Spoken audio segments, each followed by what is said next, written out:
हरे कृष्णा राधे राधे दोस्तों, आप सभी का मेरे इस YouTube चैनल में हार्दिक स्वागत है। हिंदू धर्म में एकादशी का सबसे ज्यादा खास महत्व माना जाता है। साल भर में कुल 24 एकादशी आती है और महीने में 2 बार एकादशी आती है, एक कृष्ण पक्ष में, दूसरी शुक्ल पक्ष में। और ऐसे ही भाद्रपद मास के शुक्ल पक्ष की एकादशी को परिवर्तनी एकादशी के नाम से जाना जाता है। इसे पद्मा एकादशी और जल झूलनी एकादशी के नाम से भी जाना जाता है। आपको बता दें कि चतुर्मास के दौरान भगवान विष्णु क्षीर सागर में योग निद्रा में चले जाते हैं। इस दौरान सृष्टि के संचार का कार्य भगवान शिव को सौंपा जाता है। तो ऐसे में इस एकादशी के दिन भगवान विष्णु नींद में ही निद्रा करवट लेते हैं, इसीलिए इसे परिवर्तनी एकादशी के नाम से जाना जाता है। और यह एकादशी भाद्रपद मास की अंतिम एकादशी भी मानी जाती है। तो दोस्तों, आज की इस वीडियो में हम जानेंगे कि परिवर्तनी एकादशी कब पड़ रही है, शुभ मुहूर्त क्या रहेंगे, और इस दिन कौन से खास शुभ योग बन रहे हैं, और व्रत के पारण का समय क्या रहेगा, और पूजा विधि और महत्व के बारे में। तो चलिए वीडियो शुरू करते हैं। अगर आपको हमारी ये वीडियो अच्छी लगी हो तो लाइक, शेयर और सब्सक्राइब करना ना भूलें, और कमेंट बॉक्स में जय श्री हरि अवश्य लिखें। तो चलिए वीडियो शुरू करते हैं। भाद्रपद मास के शुक्ल पक्ष की एकादशी तिथि, जो कि 13 सितंबर की रात को 10:30 से प्रारंभ हो रही है, जो कि 14 सितंबर शनिवार को रात को 8:41 तक होगी। तो ऐसे में उदय तिथि के हिसाब से एकादशी का जो व्रत है वो 14 सितंबर दिन शनिवार को रखा जाएगा।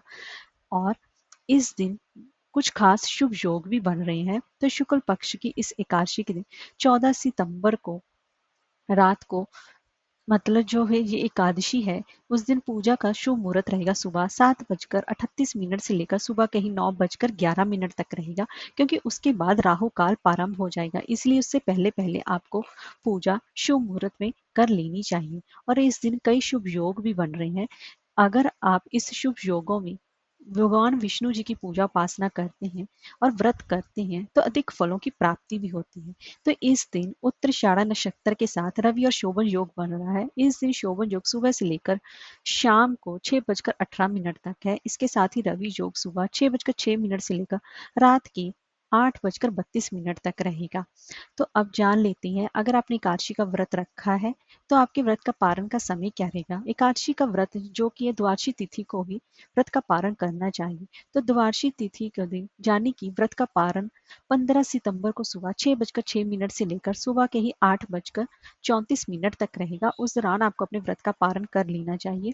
और इस दिन द्वादशी तिथि का समापन समय रहेगा शाम को 6:12 पर। अब जान लेते हैं परिवर्तनी एकादशी की पूजा विधि और इसके महत्व के बारे में। सबसे पहले हम इसका महत्व जान लेते हैं।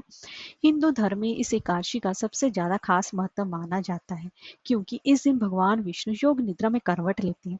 और धार्मिक मान्यताओं के अनुसार भी इस दिन यशोदा माता से कान्हा का जल या फिर घाट पूजन किया था।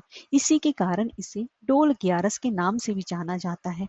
मान्यता है कि इस दिन व्रत रखने और भगवान विष्णु की विधिवत पूजा करने से वाजपेयी यज्ञ के समान फल की प्राप्ति होती है, और मोक्ष की इच्छा पूरी होती है, और पापों से भी मुक्ति मिलती है। इसीलिए इस एकादशी का सबसे ज्यादा खास महत्व माना जाता है। अब जान लेते हैं इसकी पूजा विधि के बारे में। एकादशी का जो व्रत होता है वो हमेशा ही 3 दिनों तक चलता है। दशमी तिथि से लेकर द्वादशी तिथि तक एकादशी का व्रत चलता है। तो दशमी तिथि से सभी नियम कानून लागू हो जाते हैं। दशमी तिथि के दिन आपको ब्रह्मचर्य का पालन करना चाहिए, और दशमी तिथि के दिन आपको अपने पूरे घर की साफ सफाई कर लेनी चाहिए, और आपको अपने सारे नित्य कर्म के सभी कार्य निपटा लेनी चाहिए। अब एकादशी वाले दिन सुबह आपको ब्रह्म मुहूर्त में जल्दी उठना चाहिए। नित्य क्रिया से निवृत्त होकर आपको गंगा जल मिले युक्त पानी से स्नान करना चाहिए, और इसके बाद स्वच्छ वस्त्र धारण करके आपको अपने पूरे घर में गंगा जल का छिड़काव करना चाहिए। और पूजा घर में सबसे पहले एक साफ चौकी पर पीला वस्त्र बिछाकर भगवान विष्णु जी की प्रतिमा या फिर लड्डू गोपाल जी को स्थापित करना चाहिए। और फिर उनका विष्णु प्रतिमा या लड्डू गोपाल जी को गंगा जल मिले पानी से स्नान कराना चाहिए, उनका पंचामृत से स्नान कराना चाहिए। फिर उसके बाद उनको पीले रंग के वस्त्र पहनाएं, फिर उनको पीला चंदन लगाएं, उसके बाद उनको पीले फूलों की माला और तुलसी दल अर्पित करें। एक बात का विशेष रूप से ध्यान रखें, एकादशी के दिन ना ही तुलसी में जल दिया जाता है, ना ही तुलसी का स्पर्श किया जाता है, इसलिए एकादशी के दिन तुलसी में जल ना दें। आप चाहे तो दशमी तिथि के दिन एकादशी के पत्तर तोड़कर रख सकते हैं, और पीले रंग की मिठाई का भोग लगाएं, और उनको भोग में तुलसी अवश्य ही चढ़ाएं, और शाम के समय तुलसी पर दीपक अवश्य ही जलाएं। और उसके बाद परिवर्तनी एकादशी व्रत का नियम का संकल्प लें। आप यह व्रत कैसे रखना चाहते हैं आप निर्जला व्रत रखना चाहती हैं या फिर फलाहार व्रत करना चाहती हैं, ऐसा व्रत का संकल्प लें। वहीं पर बैठकर परिवर्तनी एकादशी की व्रत कथा का रसपान करें। पूरा दिन भगवान विष्णु के मंत्र जाप करें। अपने घर में सुख शांति बनाए रखें। ऐसा करने से आपके घर में सुख समृद्धि का वास होता है।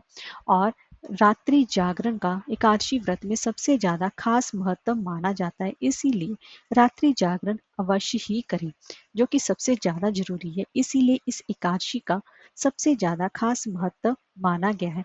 और अगले दिन सुबह जल्दी उठकर नहा धोकर फिर से भगवान विष्णु की पूजा करें और फिर अपने व्रत का पारण के लिए सबसे पहले गरीबों और ब्राह्मणों को दान दक्षिणा देकर ही अपने व्रत का पारण करना चाहिए, तभी काशी व्रत के पूर्ण फल की प्राप्ति हो पाती है।